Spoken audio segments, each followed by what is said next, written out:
오늘 하나님께서 우리에게 주시는 말씀은 신약 사도행전 2장 14절에서 21절 말씀입니다. 제 성경으로 신약 189면에 있습니다. 사도행전 2장 14절에서 21절 말씀을 한 절씩 교독하겠습니다. 베드로가 11 사도와 함께 서서 소리를 높여 이르되 유대인들과 예루살렘에 사는 모든 사람들아, 이 일을 너희로 알게 할 것이니 내 말에 귀를 기울이라.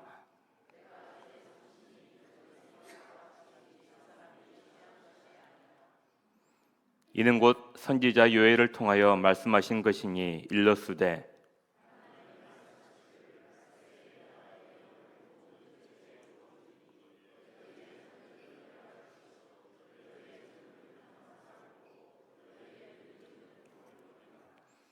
그때 내가 내 영을 내 남정과 여종들에게 부어 주리니 그들이 예언할 것이요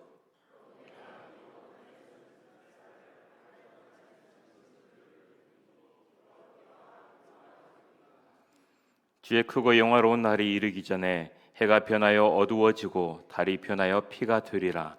누구든지 주의 이름을 부르는 자는 구원을 받으리라 하였느니라. 아멘.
우리 옆에 계신 분에게 잘 오셨습니다. 평안하세요. 인사를 드려보겠습니다. 잘 오셨어요. 4월 27일 새생명축제 김선정, 김동애 집사님, 개그맨 와서 이렇게 새가족분들을 위해서 또 함께 우리가 전도하겠습니다. 기쁨으로 그렇게 나갔으면 좋겠습니다. 우리가 이렇게 전도를 시작하는 건 제자로서 이제 전도를 시작하는 거거든요. 그런 마음으로 우리가 했으면 좋겠어요. 광주 땅에 이단들도 많고 삶의 좌절을 경험하는 이들도 많습니다. 그들에게 예수님이 없다면 어쩌면 생을 포기하는 선택을 할 수도 있겠죠. 여러분들, 우리가 그런 하나님의 마음을 기억해서 전도할 때 우리 교회가 양적으로 부흥된다 이런 개념도 있겠지만요, 중요한 건 목표야 뭐 가득 채우는 거 재밌게 하지만 이 광주의 영혼들을 하나님 안에서 다시 한번 살려낸다, 아버지의 마음으로 전하는 여러분들이 되었으면 좋겠습니다. 그래서 격주로요, 또 이렇게 새생명주일 때는 노방전도 하거든요. 재밌습니다. 나와서 땅 밟게 웃어주시는 것만도 전도거든요. 그렇게 해갔으면 좋겠습니다. 우리 옆에 계신 분 보니까 어떻게 웃음이 이뻐요? 별로 마음에 안 드셔요? 하나님께도 인사합시다. 하나님, 우리가 여기에 와 있습니다. 우리에게 찾아와서 준비 시작. 하나님, 우리가 여기에 와 있습니다. 저에게 찾아와 주세요. 아멘. 기도하겠습니다. 하나님, 새 생명 축제, 영혼 사랑, 죽어가는 영혼들 우리가 열정을 다해서 주님의 복음을 그 심령들에게 전하게 하여 주시옵소서. 예수 그리스도의 복음, 참된 복음을 몰라 많은 영혼들이 방황하고 있습니다. 예수님의 말씀이 위대합니다. 그 말씀이 심령 속에 들어가서 영혼들이 살아날 수 있는 일에 우리 모두가 동역하게 하여 주시옵소서. 하나님, 계속해서 사도행전을 우리가 묵상하며 공부하며 주님의 음성을 듣고 있습니다. 이곳에서 주의 음성이 들리게 하여 주셔서 우리 삶에 더러웠던 것들을 다시 한번 세면 세수하듯 하나님 씻는 이 시간이 되게 하여 주시옵소서. 예수님 이름으로 기도하옵나이다. 아멘. 3월이면 봄바람이 불기 시작합니다. 아직은 바람이 차디차지만 이 봄바람이 불기 시작하면 신기하게도 매화꽃과 진달래, 개나리까지 피기 시작하죠. 저희 집 앞에도 매화꽃이 벌써 피기 시작했어요. 그리고 또한 따뜻한 지역에서는 벚꽃의 봉우리가 올라오기 시작합니다. 마음이 설레게 하죠. 여러분, 이처럼 봄바람이 이력은 실로 대단합니다. 새로운 계절을 밀어내고 얼었던 대지를 녹여버립니다. 이렇게 생명 가득한 기운의 바람을 볼 때 그 바람은 그 어떤 기운도 막을 수가 없죠. 성령님의 강림도 이와 같다는 것이죠. 성령의 바람이 불 때 봄바람이 새로운 시대를 여는 것처럼 성령의 바람은 새로운 생명의 시대를 열어 제치고 있는 거죠. 이렇게 성령의 바람이 불 때 우리의 삶과 우리의 현장에는 과연 어떠한 일들이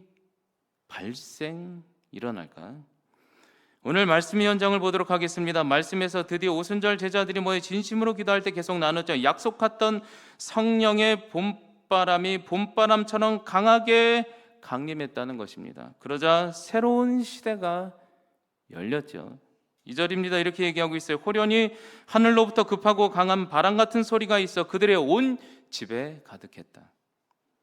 아주 특별한 사건이었어요. 엄청난 기운이었고 활화산에서 다시 화산이 폭발하듯 모든 대지가 이 바람 앞에, 온 대지가 성령의 바람 임재를 알도록 오신 거죠. 느끼도록 오셨어요. 여러분, 그런데 이게 무슨 일이에요? 이런 현상 앞에 그토록 하나님을 잘 안다던, 그렇게 하나님을 믿는다던 유태인들의 모습을 보시기 바랍니다. 12절에 이렇게 기록하고 있어요. 다 놀라며 당황하며 서로 이르되 이게 무슨 일이냐? 처음 보는 일이다.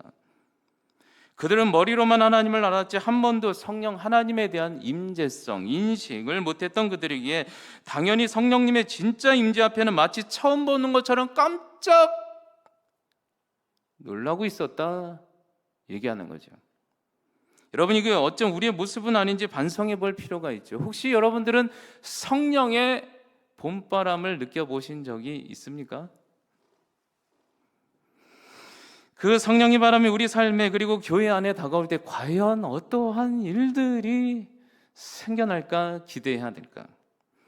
여러분, 어쩌면 어떤 인생의 경험은 우리 삶을 송두리째 바꿀 때가 있죠. 그것은 바로 하나님을 전인격적으로 우리가 수용하고 만날 때 우리는 이러한 인생이 바뀌는 경험을 하죠.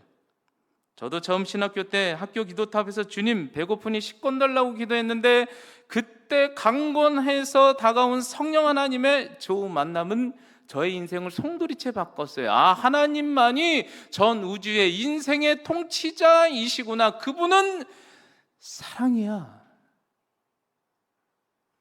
내 관점보다 위대한 건 하나님의 숨결과 사랑이야. 사상과 관점이 바뀌는 순간, 여러분 인생이, 우리의 인생에 성령의 바람이 불 때 과연 어떠한 일들을 기대해 봐야 될까요? 계속해서 말씀을 살펴보겠습니다. 성령의 바람이 불어오고 있고 성령의 강력한 바람이 임재할 때 과연 어떠한 일들이 일어나는지 오늘 성경은 소개하고 있죠.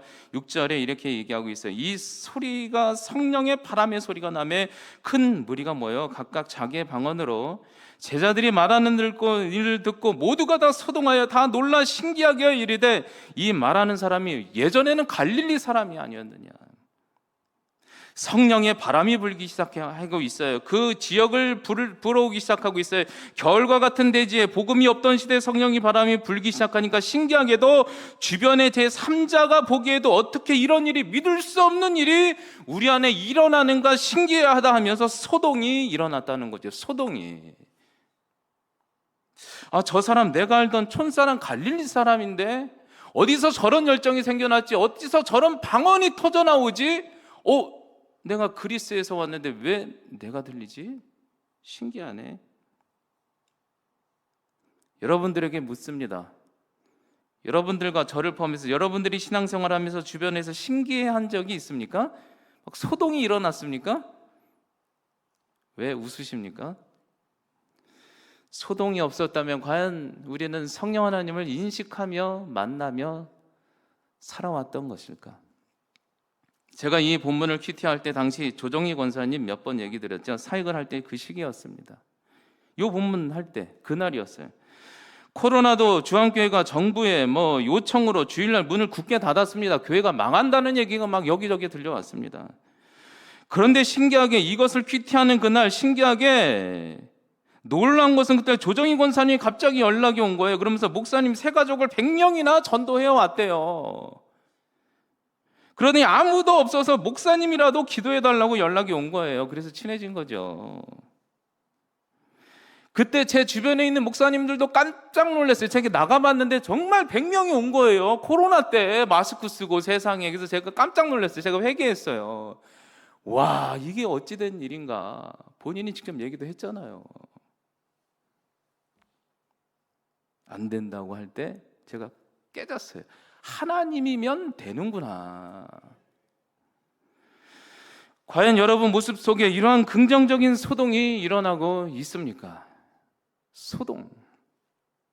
저도 어린 시절 제가 이렇게 신앙을 잘 지켰던 이유가 부모님의 신앙을 보면서였어요. 부모님이 목회하실 때 음식이 떨어질 때가 많았어요. 그럴 때마다 저는 어머님의 손을 잡고 어머님이 기도하는 거예요. 하나님, 음식을 달라고. 그러면 신기하게 누구한테 얘기하지 않았는데 다음날 누가 쌀을 갖다 주고 뭘 갖다 주고 계란 갖다 달면 계란 갖다 주고 제가 그래서 하나님이 채우시는구나.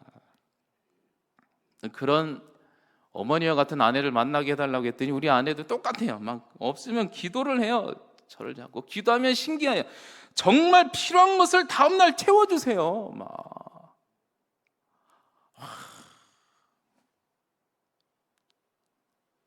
신기하고 재밌는 거. 여러분, 성령의 바람이 불면 우리 삶에 이러한 일들이 일어난다는 것이죠. 주님 아니면 도저히 설명하지 할 수 없는 신기한 일들이 날마다 일어난다는 거죠. 주변에 그것을 보고 긍정적인 쇼크, 소동이 일어나는, 자녀가 그런 모습을 안 보고 어떻게 신앙생활을 하겠어요? 지성으로. 이분을 통해 하나님이 살아서 역사하시는구나. 성령의 바람. 여러분들 통해 이런 일이 있으리라 믿습니다. 여러분, 그렇다면 이런 성령의 바람이 불 때 가장 절정의 사건이 무엇이냐? 14절이죠. 베드로가 11사도와 함께 소리 높여 이르되 유대인과 예루살렘에 사는 모든 사람들아, 이를 너희에게 알게 할 것이니 내 말에 귀를 기울이라. 그 성령의 바람의 절정의 사건이 뭐였어요? 그 갈릴리 출신 베드로가 성령이 소나기처럼 임하자 그의 입이 터져나오기를 사람들 앞에서 자신이 주님의 자녀라고 제자라고 선포하기 시작하는 거예요. 막 쏟아져 나오는 거예요. 여러분, 베드로가 어떤 사람이었어요? 근본 비겁한 사람이었어요. 겁쟁이였어요. 자기가 죽일까 봐 대제사장의 뜰에서 여종들 앞에서 주님을 부인하고 저주까지 했던 사람인데, 그런데 그 순간 성령의 바람이 쏟아지자 그가 잡던 인생에 있는 모든 두려움이 사라져버린 거예요. 이제 죽음이 두렵지 않은 거예요. 사람들 앞에 담대하게 나는 예수님의 자녀, 제자라고 요엘의 말씀을 선포하는 거예요. 그 후에 내 영을 만민에게 쏟아서 부어주리니.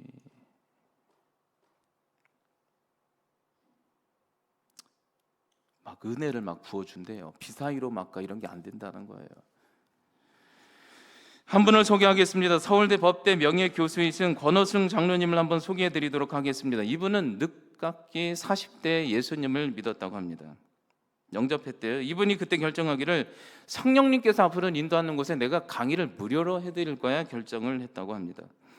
그런데 한 번은요, 성령께서 중국 공성당원에 가서 강의하라는 마음을 주시고 연락이 와서 자비량으로 그곳에서 돈을 준다고 했는데 싫다고 하고 중국 공산당원들에게 가서 한국 경제론 강의를 무료로 해드렸다고 합니다. 강의가 너무 뜨거웠다고 해요. 그러자 공산당원 중 한 분이 그분에게 얘기하기를, 아니 이런 값진 강의를 돈을 드린다고 해도 무료로 해주시는 이유는 뭡니까 했더니 그때 장로님이 당당하게 말하기를, 나는 예수님 믿는 사람입니다. 그때 깜짝 놀라더라고요. 그런 얘기 하시면 안 된다고 했더니 그때 장로님이 말하기를, 제가 언제 여러분들한테 예수 믿으라고 얘기했습니까? 제가 예수 믿는 사람이라고. 예수님이 중국을 사랑해서 무료로 강의하라고 주신 말씀에 순종해서 저게 해드린 것 뿐입니다. 당당하게 고백했다는 거죠.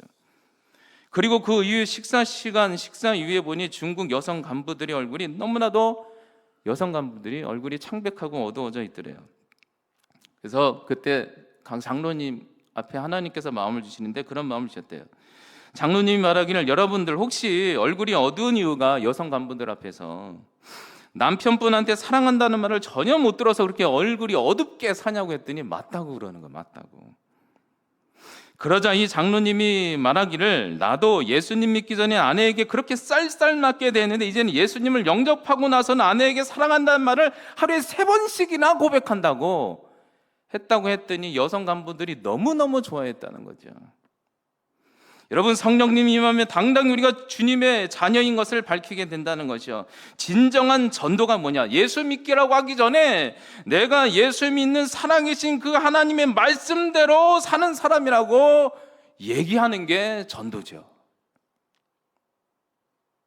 여러분, 오늘 베드로는 성령의 바람이 소나기처럼 임하자 열방 앞에 제자인 것을 얘기하고 있는 것. 나는 주의 백성이고 하나님의 나라 백성입니다. 난 너무 멋지게 살고 있어요. 인생이 너무너무 행복해요. 있어도 행복하고 없어도 행복하고 지혜의 하나님, 성령의 하나님이 나를 보듬고 있어요. 행복해요. 여러분들에게 이런 고백이 가정 가운데, 삶 가운데, 현장 가운데 있었으면 좋겠습니다. 성령님. 여러분, 그렇다면 이제 중요한 질문입니다. 이것이 전부였을까? 오늘 성령의 가장 중요한 핵심, 성령의 바람이 불처럼 능력처럼 강하게 임할 때 보다 더 보편적이고 위대한 영적 특징이 무엇인가? 그래서 오늘 주님은 베드로의 설교를 통해 성령의 바람이 소나기처럼 강하게 임할 때, 성령의 영이 충만하게 우리를 감싸할 때 나타나는 보편적 형상이 무엇이라고 우리에게 소개하고 있는가? 그게 오늘 말씀 17절이에요. 하나님이 베드로의 입을 통해서 말씀하시되 성령이 그에게 임하자 이런 말을 하는 거예요. 말세 내가 내 영을 모든 육체에게 부어주리니 너희는 자녀들은 그때 그 순간 예언할 것이요 너희의 젊은이들은 환상을 보고 늙은이들은 꿈을 꾸리라. 그때 내가 내 영을 내 남종과 여종에게 부어주리니 그들이 예언을 하게 될 것이다. 여러분 보세요. 성령의 바람이 구별하지 않는다는 게 남녀노소 누구에게나 어떤 외적인 조건도 보지 않으신 하나님께서 모든 육체에게 우리에게 성령의 바람이 부어주실 때 그때 나타나는 보편적 위대한 현상이 뭐냐? 내가 과거에는 세상에 절망적인 얘기만 했고 절망적인 소리만 했고 내 죄성을 인식 못했는데 성령의 바람이 내 속에, 내 영이 내 속에 내 가슴을 치고 나를 붙들자 나는 이제는 보다도 높은 차원의 하늘의 소망과 비전을 품기 시작했다는 거예요. 그 비전이 품자 아주 독특한 인생이 되어 차별 없이 주님 앞에 가치 있는 인생으로 쓰임받게 된다는 거죠. 그런 인생들이 되시기 바랍니다. 볼매라는 단어 아십니까? 성령 충만하면 볼수록 매력 있어진다는 거죠. 우리 동성교회 식구들은 그럴 줄 믿습니다. 여러분 보세요. 어린 자녀들도 성령 임하면 놀랍게 예언을 한다는 거예요. 저는 초등학교 아이들 대상으로 3년간 영성 캠프를 진행한 적이 있습니다. 아이들도 성령 임하면 밤새 찬양하고 기도해요. 초등학교 애들이. 못 보셨어요? 저는 봤어요. 돼요. 하면 돼요. 그 아무것도 없는 아이들이요, 아무 생각도 없을 것 같지만 성령님이 임하면 주님의 말씀을 토해내기 시작해요. 그런 애들이 엄마가 염려하면, 은혜 받은 애들은 그래요. 엄마 예수님 안 믿으세요? 그럼 부모 깜짝 놀래요. 제가 금요기도회 때 그런 얘기 했죠. 전도사 때 전도사 사역하는데 어떤 애가 찾아왔어요. 그랬더니 전도사님, 그래서 왜?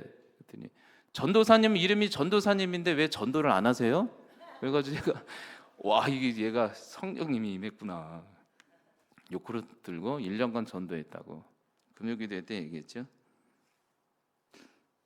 여러분, 막 은혜 받은 아이는요, 막 유튜브 보세요. 막 기도하잖아요. 부모 따라 막 부모랑 똑같이 해요. 막 샬라샬라 막 귀엽잖아요.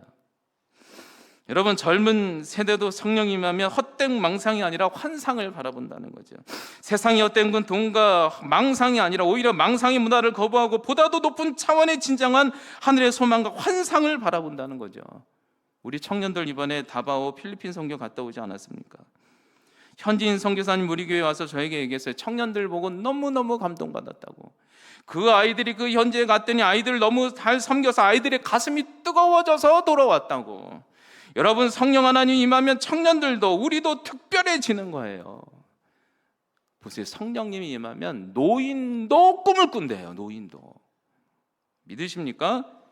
나이 드신 분들 그래요. 20년 30년 전에 내가 왕년에 잘 나갔다고 그래요. 왕년에 잘 나갔다고.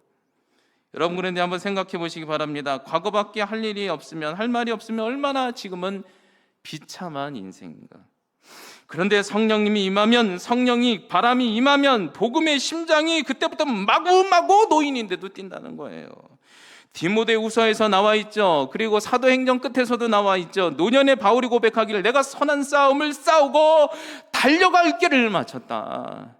노년의 갈렙을 보십시오. 이 산지를 내게 주소서. 성령님이 임하면 나이와 상관없이 가가를 말하는 것이 아니라 백발도 장수처럼 꿈을 꾸기 시작한다는 거예요. 다음 세대를 살려볼 거야. 여러분, 돈만 남기고 가면 뭐 남습니까? 어차피 다 뺏기는 거. 다음 세대를 살리는 거. 사람 키우는 재미가 제일 좋죠. 여러분, 요즘 은퇴하고 나면 다들 너무 젊습니다. 요즘은 100살까지 사십니다. 전 아마 110살까지 살지 않을까. 중위값을 30년 전에 계산해 봤더니 30년 전에 중위값이 29세였대요. 요 몇 년 전에 중위값을 계산해 봤더니 나이의 중위값 46세래요. 여러분 나이에 마이너스 16을 빼면 되는 거죠. 60이면 몇 살인가요? 계산 안 44세. 계산 되시죠? 70이면 54세. 기쁘십니까? 여러분, 저는요 아주 영합니다. 저는